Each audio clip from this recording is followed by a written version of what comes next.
Hi friends, నేను married మీరు చూసిన టెక్నికల్ అరుణ్ తెలుగు. ఫ్రెండ్స్, మనకి ఇన్ఫినిక్స్ నుంచి ఒక మొబైల్ వస్తుంది ఫ్రెండ్స్. ఇది వచ్చి మనకి ఏప్రిల్లో లాంచ్ అయ్యే అవకాశం ఉంది. అయితే దాని స్పెస్ అనేది మొత్తం లీకేజ్ అయినా కాబట్టి ఆ మొబైల్ ఎలా ఉందో తెలుసుకునే ముందు చిన్న రిక్వెస్ట్ ఏంటంటే, ఎవరైతే ఫస్ట్ టైం మన ఛానల్ చూస్తున్నారో ఛానల్ అయితే సబ్స్క్రైబ్ చేసుకొని పక్కన బెల్ ఐకాన్ అయితే ఆల్లో పెట్టండి.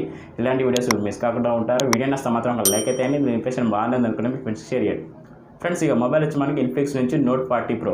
ఈ మొబైల్లో చూసుకుంటే స్పెసిఫికేషన్ చూసుకుంటే కొంచెం ఎక్సలెంట్ స్పెసిఫికేషన్ ఉంటుంది ఫ్రెండ్స్. దానికి స్పెసిఫికేషన్ తగ్గట్టే ప్రైస్ కూడా ఉంటుంది ఫ్రెండ్స్. ఇది చాలా హైలైట్ మొబైల్ అని చెప్పచ్చు. దీని గురించి తెలుసుకునే ముందు వీడియోకి ఒక లైక్ అయితే లైక్ వేస్తే ఏంటంటే వీడియో మరికొంతమందికి రికమెండేషన్ అనేది జరుగుతుంది ఫ్రెండ్స్. ఇక స్పెసిఫికేషన్ పరంగా చూసుకుంటే మెయిన్ స్పెసిఫికేషన్ వచ్చి ప్రోసెసర్ చూసుకుంటే మనకి ఇందులో వాడిన ప్రోసెసర్ వచ్చి MediaTek Helio నుంచి G99 అల్టిమేటెడ్ ప్రోసెసర్ అని చెప్తున్నారు. ఈ ప్రోసెసర్ వచ్చి మనకి క్లాక్ స్పీడ్ వచ్చి 2.2 GHz క్లాక్ స్పీడ్ లభిస్తుంది. దీని ప్రోసెసర్ యూజ్ చేసుకొని మల్టీటాస్కింగ్ అయితే హెవీగా మల్టీటాస్కింగ్ చేసుకోవచ్చు.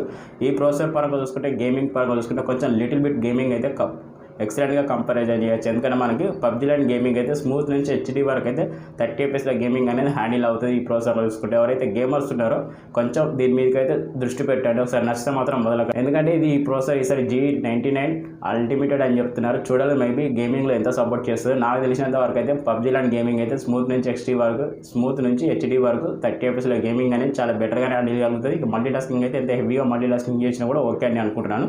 మీ ఉద్దేశం మీద కామెంట్ రూపంలో అయితే రిప్లై ఇవ్వండి. ఫ్రెండ్స్, డిస్ప్లే విషయానికి వస్తే డిస్ప్లే వచ్చి మనకి 6.7 ఇంచ్ డిస్ప్లే ఫ్రెండ్స్. ఇది వచ్చి సూపర్ AMOLED డిస్ప్లేతో లభిస్తుంది. ఇది వచ్చి మనకి 3D కర్వ్ డిస్ప్లే ఫ్రెండ్స్. దీని రీఫ్రెష్ పరంగా చూసుకుంటే 120 రీఫ్రెష్తో లభిస్తుంది. అలాగే బ్రైట్నెస్ పరంగా చూసుకుంటే మనకు 550 nits వరకు బ్రైట్నెస్ లభిస్తుంది. ఇక ప్రొడక్షన్ విషయానికి వస్తే మనకి కార్నింగ్ Gorilla Glass 5తో ప్రొడక్షన్ లభిస్తుంది. ఇది వచ్చి మనకి బెజల్ వచ్చి పంచోల్తో లభిస్తుంది డిస్ప్లే అనేది. ఎందుకంటే మనకి ఇందులో HDR10+ సపోర్ట్ కూడా ఉంది. మనకి 10-bit ప్యానల్తో లభిస్తుంది డిస్ప్లే చూసుకుంటే. మనకి ఓవరాల్గా డిస్ప్లే అనేది కూడా చాలా ఎక్సలెంట్గా ఉంది ఫ్రెండ్స్. డిస్ప్లే ఎవరైతే వీడియో లవర్స్ ఉంటారో వీరి కోసం అయితే డిస్ప్లే అనేది కొంచెం ఎక్సలెంట్గా ఉంది. మనకి చూడడానికి అయితే అట్రాక్టివ్గా కనిపిస్తుంది డిస్ప్లే అయితే. నాకు అయితే డిస్ప్లే అయితే బాగా నచ్చింది. మీకు ఎలా అనిపించిందో కామెంట్లో అయితే రిప్లై ఇవ్వండి ఫ్రెండ్స్. ఈ కెమెరా విషయానికి తెలుసుకునే ముందు చిన్న రిక్వెస్ట్ ఏంటంటే, ఎవరైతే ఫస్ట్ టైం మన ఛానల్ చూస్తున్నారో ఛానల్ అయితే సబ్స్క్రైబ్ చేసుకొని పక్కన బెల్ ఐకాన్ అయితే ఆల్లో పెట్టండి. వీడియో నచ్చితే మాత్రం లైక్ అయితే ఇది ఇంప్రెషన్ బాగుంది అంటే మీ ఫ్రెండ్స్ షేర్ చేయండి. కెమెరా విషయానికి వస్తే బ్యాక్ సైడ్ మనకు 3 కెమెరాలు లభిస్తున్నాయి. మెయిన్ కెమెరా వచ్చి దీనికి 198 MP వైడ్ యాంగిల్ లెన్స్తో లభిస్తుంది. సెకండ్ కెమెరా వచ్చి 2 MP micro camera. Third one camera వచ్చి 2 MP వచ్చి డెప్త్ సెన్సార్ కోసం. అంటే ఓవరాల్గా బ్యాక్ సైడ్ కెమెరా యూజ్ చేసుకొని మనం full HD 30 FPS video recording చేసుకోవచ్చు. అలాగే మనకు 2Kలో మనం 30 FPS వీడియో రికార్డింగ్ కూడా చేసుకోవచ్చు. అంటే ఓవరాల్గా చూసుకుంటే బ్యాక్ సైడ్ కెమెరా అనేది కొంచెం ఇంప్రూవ్గా ఉంది. అంటే normal little bit okay camera అనేది. ఎందుకంటే మనకు ఆప్టికల్ ఇమేజెస్ ఫోటో కూడా తీసుకోవచ్చు ఇందులో కాబట్టి. పోర్ట్రేట్ షాట్స్ కూడా ఉంటాయి, మనకు మైక్రో షాట్స్ కూడా ఉంటాయి కాబట్టి ఓవరాల్గా కెమెరా డిపార్ట్మెంట్ బ్యాక్ సైడ్ కొంచెం బెటర్ అని అనుకుంటున్నాను. ఫ్రంట్ సైడ్ విషయానికి వస్తే ఫ్రంట్ సైడ్ మనకు సెల్ఫీ కెమెరా అనేది 32 MP ఫ్రంట్ సైడ్ కెమెరా. ఇది వచ్చి మనకు full HD 30 FPS video recording చేసుకోవచ్చు. ఇది కూడా కొంచెం బెటర్ అని ఎందుకంటే మనకు ఫ్రంట్ సైడ్ 32 MP ఉంది కాబట్టి సెల్ఫీస్కైనా ఫొటోస్కైనా కొంచెం ఎక్సలెంట్గా ఉంటాయి. మనకు ఫ్రంట్ సైడ్ చూసుకుంటే బ్యాక్ సైడ్ అయినా మనం 198 MP బ్యాక్ సైడ్ ఉంది కాబట్టి.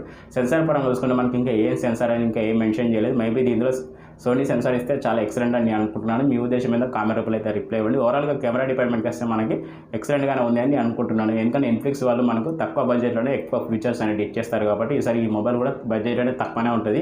దాని బడ్జెట్కి తగ్గట్టే మొబైల్ ఫీచర్స్ అనేవి కూడా అట్నే ఉన్నాయి. మనకి స్పెసిఫికేషన్ పరంగా చూసుకుంటే ఎక్సలెంట్ స్పెసిఫికేషన్ ఉన్నాయి. మనకి కంపెనీ ఇయర్ని స్పెసిఫికేషన్ అయితే ఇచ్చారు ఫ్రెండ్స్. వాటి గురించి అయితే తెలుసుకుందాం. ఇప్పుడు కెమెరా డిపార్ట్మెంట్కి అయితే నాకైతే ఓవరాల్గా గుడ్ అని అనుకుంటున్నాను. మీ ఉద్దేశం మీద కామెంట్ రూపంలో అయితే రిప్లై ఇవ్వండి ఫ్రెండ్స్. ఇక బ్యాటరీ పరంగా చూసుకుంటే మనకు 5000 mAh బ్యాటరీతో లభిస్తుంది. ఛార్జర్ పరంగా చూసుకుంటే మనకు 100 వాట్ సూపర్ ఫాస్ట్ ఛార్జర్ లభిస్తుంది. అలాగే దీంతో పాటు మనకు వైర్లెస్ ఛార్జర్ కూడా ఉంటుంది ఫ్రెండ్స్. అది వచ్చి 50 వాట్ వరకు వైర్లెస్ ఛార్జర్ ఉంటుంది. మనకి రిటర్న్ ఛార్జర్ వచ్చి మనకి 10 వాట్ వరకు రిటర్న్ ఛార్జర్ ఉంటుంది. ఇది ఒక ఎక్సలెంట్ ఫ్యూచర్ అని చెప్పొచ్చు. మనకి ఏ మొబైల్లో మనకి ఉండలేవు ఈ ఫ్యూచర్స్ అనేవి మనకు ఐఫోన్లో లభిస్తున్నాయి. కాకపోతే ఇన్ఫినిక్స్ వాళ్ళు ఇందులో కూడా మనకు మెన్షన్ చేశారు ఈ ఫ్యూచర్స్ అనేవి. ఎందుకంటే మనకు వైర్లెస్ ఛార్జర్ అనేది చాలా ఎక్సలెంట్గా యూజ్ అవుతుంది. మనకి అది కూడా 50 వాట్ వరకు వైర్లెస్ ఛార్జర్ ఉంది కాబట్టి ఆ వైర్లెస్ ఛార్జింగ్ కూడా మనకి ఎంత లేదు మనకు 30 minutes 100% ఛార్జింగ్ ఎక్కేస్తుంది. అదే రిటర్న్ ఛార్జింగ్ ఉంది ఫ్రెండ్స్. మీ దగ్గర ఏమైనా ఆపిల్ మొబైల్ ఉంటే దాని బ్యాటరీ డౌన్ అయింది అనుకోండి, ఈ మొబైల్ మీద ఆపిల్ మొబైల్ పెడితే దానికి కూడా ఛార్జింగ్ అవుతుంది. ఎక్సలెంట్గా ఉంటుంది మనకి. ఎందుకంటే ఇది 10 వాట్ ఉంటుంది. ఎమర్జెన్సీ పర్పస్లో అయితే యూజ్ అవుతుంది ఫ్రెండ్స్. ఈ ఛార్జింగ్ అనేది చాలా ఎక్సలెంట్ ఫీచర్స్ ఉన్నాయి. ఓవరాల్ బ్యాటరీ పరంగా చూసుకుంటే నాకైతే బ్యాటరీ అనేది చాలా ఎక్సలెంట్గా నచ్చింది. ఛార్జింగ్ డిపార్ట్మెంట్లో చూసుకుంటే మనకి ఇక బ్యాటరీ బ్యాకప్ అనేది 5000 mAh బ్యాటరీ కాబట్టి ఎంత మనం హెవీగా యూజ్ చేసినా మినిమం ఏదైనా 1 day వరకు బ్యాటరీ బ్యాకప్ వస్తుంది. ఇది ఒకటి చాలా ఎక్సలెంట్ అని చెప్పుకోవచ్చు. పరంగా అయితే ఈ ఫ్యూచర్స్ ఉన్నాయి. ఈ ఫ్యూచర్స్ మీకు ఎలా అనిపించినాయి కామెంట్ రూపంలో అయితే రిప్లై ఇవ్వండి ఫ్రెండ్స్. ఆండ్రాయిడ్ విషయానికి వస్తే Android 14తో లభిస్తుంది. యూఐ గురించి వస్తే XOS లభిస్తుంది. అంటే మనకి ఇది ఇది వచ్చి ఇన్ఫిక్స్ నుంచి ప్రో X5 అని చెప్పొచ్చు. ఇది కూడా కొంచెం బెటర్గానే ఉంటుంది మనకి పర్ఫార్మెన్స్ అనేది. దీంతోపాటు ర్యామ్ స్టోరేషన్కి వస్తే 8 GB ర్యామ్ లభిస్తుంది. అలాగే 256 వేరియంట్ ఉంది. ఇందులో మనకు 8 GB ర్యామ్ అలాగే మనకు 256 స్టోరేజ్తో లభిస్తుంది. అలాగే మెమరీ కార్డ్ వేసుకునే ఆప్షన్ అయితే లేదు. ఇది ఒకరైతే గుర్తుపెట్టుకోండి ఫ్రెండ్స్. ఇక మనకి సెన్సార్స్ విషయానికి వస్తే అన్ని సెన్సార్స్ ఉంటాయి. ఫింగర్ ప్రింట్ సెన్సార్ కూడా ఉంది. మనకి in display finger print censor ఉంటుంది. అలాగే దీంతో పాటు కనెక్టివిటీ గురించి వస్తే మనకి లౌడ్ స్పీకర్ ఉంది. స్టీరియో స్పీకర్ కూడా ఉన్నాయి. మనకి ఆడియో డిపార్ట్మెంట్కి వస్తే మనకి DTS సౌండ్తో లభిస్తుంది. అలాగే ఇందులో మనకి 3.5mm జాక్ పెట్టుకునే అవకాశం లేదు. ఇది ఒకటైతే గుర్తుపెట్టుకోండి. ఇది ఒక మైనస్ పాయింట్ అని చెప్పొచ్చు. అది కూడా ఉంటే చాలా ఎక్సలెంట్ ఉంది మొబైల్లో చూసుకుంటే మనకి. ఇక డిజైన్ పరంగా చూసుకుంటే మనకి మొత్తం బ్యాక్ సైడ్ అనేది మనకి లెదర్ ఫినిష్తో లభిస్తుంది. ఫ్రంట్ సైడ్ అనేది మనకి కార్నింగ్ గ్లాస్ ప్రొడక్షన్ లభిస్తుంది. కాబట్టి కెమెరా దగ్గర లుక్ అనేది కొంచెం ఎక్సలెంట్గా ఉంది మనకి. దాంతోపాటు ఒక LED ఫ్లాష్ లైట్ ఉంటుంది ఫ్రెండ్స్. ఆ కెమెరా దగ్గర ఆ ఫ్లాష్ లైట్ అనేది కొంచెం RGB లైటింగ్ ఎలా ఉంటుంది, ఎక్సలెంట్ అదే లైటింగ్ ఉంటుంది ఫ్రెండ్స్. ఈ స్పెసిఫికేషన్ ఎలా అనిపించినాయో కామెంట్ రూపంలో తెలియజేయండి. అలాగే నేను ఎలా ఎక్స్ప్రెషన్ ఇచ్చాను కూడా కామెంట్ రూపంలో తెలియజేయండి. వీడియో నష్టం మాత్రం ఒక లైక్ అయితే ఇందులో ఇంప్రెషన్ బాగానే ఉంది అనుకుంటే మీ ఫ్రెండ్స్కి షేర్ చేయండి. సబ్స్క్రైబ్ చేసుకోవడం మాత్రం మరొకటి ఫ్రెండ్స్. సబ్స్క్రైబ్ చేసుకొని కొంచెం సపోర్ట్ అయితే ఇవ్వండి ఫ్రెండ్స్. ఓకే ఫ్రెండ్స్, ఈ ఓవరాల్గా స్పెసిఫికేషన్ అయితే విన్నారు కదా. దీని ప్రైస్ విషయానికి వస్తే ప్రైస్ వచ్చి ఎంత లేదని మనకి 20,000 లోపు ప్రైజ్ అనేది పెడతారు ఫ్రెండ్స్. మేబీ ఏప్రిల్లో లాంచింగ్ అవుతుంది. అప్పటి వరకు అయితే చూడాలి. మేబీ 20,000 లోపు ప్రైజ్ పెడితే మాత్రం ఈ మొబైల్ అనేది చాలా ఎక్సలెంట్ మొబైల్ అని చెప్పుకోవచ్చు. ఎవరైతే బడ్జెట్లో మొబైల్ తీసుకుందాం, ఎక్సలెంట్ ఫ్యూచర్స్ మనకు ఐఫోన్ లాంటి ఫ్యూచర్స్ కావాలనుకున్నారో ఒకసారి అయితే దీని అయితే లుక్ వేయండి. ఎందుకంటే ఈ ఫ్యూచర్స్కి తగ్గట్టు ప్రైస్ అనేది కూడా చాలా ఎక్సలెంట్గా ఉంది మనకి. ఎందుకంటే మనకి 20,000 లోపు మొబైల్లో ప్రైస్ అనేది చాలా అమేజింగ్గా ఉంది. ఎందుకంటే మనకి 20,000 లోపు మనకు మంచి ఫ్యూచర్స్ ఉన్నాయి. ఇందులో ఫీచర్స్ చూసుకుంటే మనకి డిస్ప్లే విషయానికి వస్తే AMOLED డిస్ప్లే లభిస్తుంది. కెమెరా డిపార్ట్మెంట్కి వస్తే మనకు 180 మెగాపిక్సెల్ కెమెరా ఉంది. ప్రాసెసర్ పరంగా చూసుకుంటే MediaTek Helio G99 ప్రాసెసర్ ఉంది.